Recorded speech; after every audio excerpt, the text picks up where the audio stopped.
پھر خداوند نے موسیٰ سے کہا، بنی اسرائیل کی ساری جماعت سے کہہ، تم پاک رہو، کیونکہ میں جو خداوند تمہارا خدا ہوں پاک ہوں۔ تم میں سے ہر ایک اپنی ماں اور اپنے باپ سے ڈرتا رہے، اور تم میرے سبتوں کو ماننا، میں خداوند تمہارا خدا ہوں۔ تم بتوں کی طرف رجوع نہ ہونا، اور نہ اپنے لیے ڈھالے ہوئے دیوتا بنانا، میں خداوند تمہارا خدا ہوں۔ اور جب تم خداوند کے حضور سلامتی کے ذبیحے گزرانو تو ان کو اس طرح گزراننا کہ تم مقبول ہو، اور جس دن اسے گزرانو اس دن اور دوسرے دن وہ کھایا جائے، اور اگر تیسرے دن تک کچھ بچا رہ جائے تو وہ آگ میں جلا دیا جائے، اور اگر وہ ذرا بھی تیسرے دن کھایا جائے تو مکروہ ٹھہرے گا اور مقبول نہ ہوگا، بلکہ جو کوئی اسے کھائے اس کا گناہ اسی کے سر لگے گا، کیونکہ اس نے خداوند کی پاک چیز کو نجس کیا، سو وہ شخص اپنے لوگوں میں سے کاٹ ڈالا جائے گا۔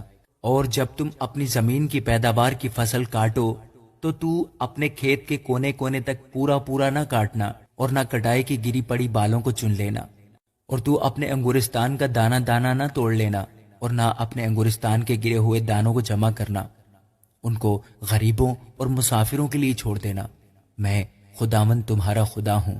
تم چوری نہ کرنا، اور نہ دغا دینا، اور نہ ایک دوسرے سے جھوٹ بولنا۔ تم میرا نام لے کر جھوٹی قسم نہ کھانا، جس سے تو اپنے خدا کے نام کو ناپاک ٹھہرائے، میں خداوند ہوں۔ تو اپنے پڑوسی پر ظلم نہ کرنا، نہ اسے لوٹنا، مزدور کی مزدوری تیرے پاس ساری رات صبح تک رہنے نہ پائے۔ تو بہرے کو نہ کوسنا، اور نہ اندھے کے آگے ٹھوکر کھلانے کی چیز کو دھرنا، بلکہ اپنے خدا سے ڈرنا، میں خداوند ہوں۔ تم فیصلے میں ناراضگی نہ کرنا، نہ تو غریب کی رعایت کرنا، اور نہ بڑے آدمی کا لحاظ، بلکہ راستی کے ساتھ اپنے ہمسایہ کا انصاف کرنا۔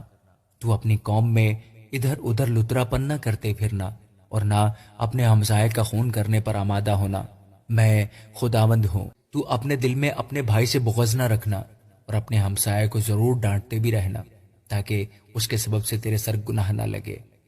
تو انتقام نہ لینا، اور نہ اپنی قوم کی نسل سے کینہ رکھنا، بلکہ اپنے ہمسایہ سے اپنی مانند محبت کرنا، میں خداوند ہوں۔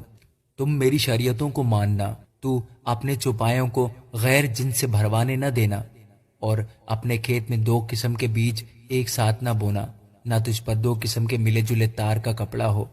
اگر کوئی ایسی عورت سے صحبت کرے جو لونڈی اور کسی شخص کی منگیتر ہو، اور نہ تو اس کا فدیہ ہی دیا گیا ہو اور نہ وہ آزاد کی گئی ہو، تو ان دونوں کو سزا ملے، لیکن وہ جان سے مارے نہ جائیں، اس لیے کہ وہ عورت آزاد نہ تھی۔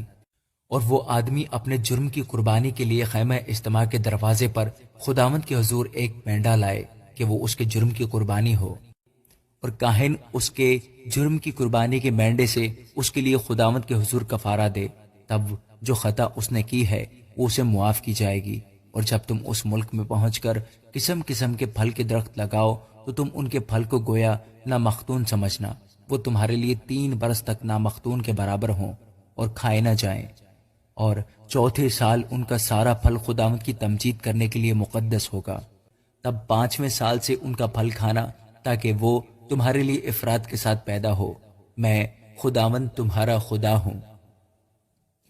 تم کسی چیز کو خون سمیت نہ کھانا، اور نہ جادو منتر کرنا، نہ شگون نکالنا۔ تم اپنے اپنے سر کے گوشوں کو بال کاٹ کر گول نہ بنانا، اور نہ تو اپنی داڑھی کے کونوں کو بگاڑنا۔ تم مردوں کے سبب سے اپنے جسم کو زخمی نہ کرنا، اور نہ اپنے اوپر کچھ کھدوانا، میں خداوند ہوں۔ تو اپنی بیٹی کو کسبی بنا کر ناپاک نہ ہونے دینا، تا ایسا نہ ہو کہ ملک میں رنڈی بازی پھیل جائے اور سارا ملک بدکاری سے بھر جائے۔ تم میرے سبتوں کو ماننا اور میرے مقدس کی تعظیم کرنا، میں خداوند ہوں۔ جو جنات کے یار ہیں اور جو جادوگر ہیں، تم ان کے پاس نہ جانا اور نہ ان کے طالب ہونا کہ وہ تم کو نجس بنا دیں، میں خداوند تمہارا خدا ہوں۔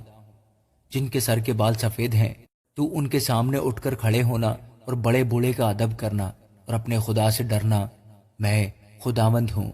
اور اگر کوئی پردیسی تیرے ساتھ تمہارے ملک میں بود و باش کرتا ہو تو تم اسے آزار نہ پہنچانا، بلکہ جو پردیسی تمہارے ساتھ رہتا ہو اسے دیسی کی مانند سمجھنا، بلکہ تو اس سے اپنی مانند محبت کرنا، اس لیے کہ تم ملک مصر میں پردیسی تھے، میں خداوند تمہارا خدا ہوں۔ تم انصاف اور پیمائش اور وزن اور پیمانہ میں ناراستی نہ کرنا، ٹھیک ترازو، ٹھیک باٹ، پورا ایفا اور پورا ہین رکھنا، جو تم کو ملک مصر سے نکال کر لایا۔ میں ہی ہوں خداوند تمہارا خدا، سو تم میرے سب آئین اور سب احکام ماننا اور ان پر عمل کرنا۔ میں خداوند ہوں۔ آمین۔